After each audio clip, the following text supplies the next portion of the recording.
Hello guys, কেমন আছেন সবাই? গোল গলা কুচি মেক্সির ডিজাইন কিভাবে করতে হয়। প্রথমে সুন্দর করে গলাটা সুন্দর করে সেলাই করে নেবেন। সেলাই করে উল্টানোর পরে চাপ সেলাই করে নেবেন।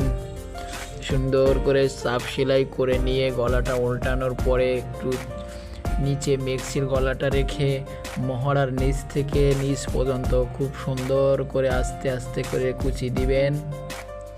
সুন্দর করে করে ধরে ধরে কুচি দিবেন। গলাটা সম্পূর্ণ মহড়া পর্যন্ত কুচি দিয়ে নেবেন। তারপরে ওর মাঝখানে একটা চিহ্ন করে আগে যে গলাটা সুন্দর করে পটিটা যে সেলাই করছেন ওই পটিটার সাথে এটা মিল করে নিতে হবে। দেখি কুচিটা বেশি হয়েছে না কম, মিল করে নেবেন।